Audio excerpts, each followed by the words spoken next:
আসসালামু আলাইকুম। আপনাদের পরিচয় করিয়ে দিতে যাচ্ছি একটি ওয়েবসাইটে। এই ওয়েবসাইট থেকে ডলার ক্রয় এবং বিক্রয় করতে পারবেন। আমাদের লিঙ্ক ডিসক্রিপশন বক্সে দেওয়া আছে এবং চাইলে টেলিগ্রামে যোগাযোগ করতে পারেন। এর জন্য একটা অ্যাকাউন্ট ক্রিয়েট করা লাগবে। অ্যাকাউন্ট ক্রিয়েট করার জন্য উপরে চলে যাবেন, 3 বাটনে ক্লিক করুন। ক্লিক করার পরে সাইন আপ দেখতে পাচ্ছেন। সাইন আপে ক্লিক করুন। ক্লিক করার পর আপনাদের user name, email address, password, re-password দিয়ে জাস্ট আইডি রেজিস্ট্রেশন করে নেবেন। যেহেতু আমার আগে থেকে রেজিস্ট্রেশন করা ছিল, আমি রেজিস্ট্রেশন করে নিয়েছি। আপনারা রেজিস্ট্রেশন করে নেবেন। তারপর উপর সিলেক্ট বাটনে আবার ক্লিক করুন। ক্লিক করার পরে দেখতে পাচ্ছেন লগইন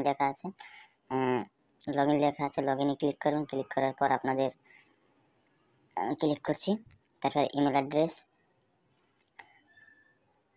অ্যাড্রেস, পাসওয়ার্ড দিয়ে আইডিটি রেজিস্ট্রেশন লগইন করে নেবেন। যেহেতু আমার আগে থেকে লগইন করা ছিল, আমি লগইন করার নিচে দেখেছি কিভাবে টাকা এক্সচেঞ্জ করবেন। প্রথম আমি যেহেতু নগদ থেকে সেন্ড করব,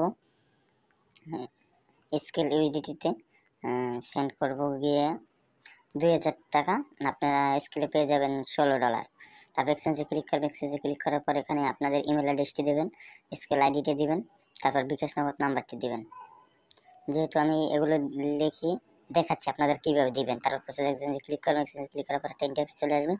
চলে আসার পর দেখবেন সব কিছু ঠিক আছে কিনা। তারপর কনফার্ম আদার ক্লিক করুন। কনফার্ম আদার ক্লিক করার পর আপনারা যে নাম্বার থেকে টাকা পাঠাইছেন ওই নাম্বার ট্রানজ্যাকশন আইডিটা দিয়ে দেবেন। তারপর কনফার্মে ক্লিক করবেন। দেখেন আপনাদের এক্সচেঞ্জটি প্রসেসিংয়ে চলে গেছে। আপনাদের এক্সচেঞ্জ প্রসেসিংয়ে চলে গেছে। তারপর কমপ্লিট হওয়ার পর এরকম ইন্টারফেস চলে আসবে। ধন্যবাদ। যদি ভিডিওটি ভালো লাগে লাইক করবেন এবং শেয়ার করবেন। আসসালামু আলাইকুম।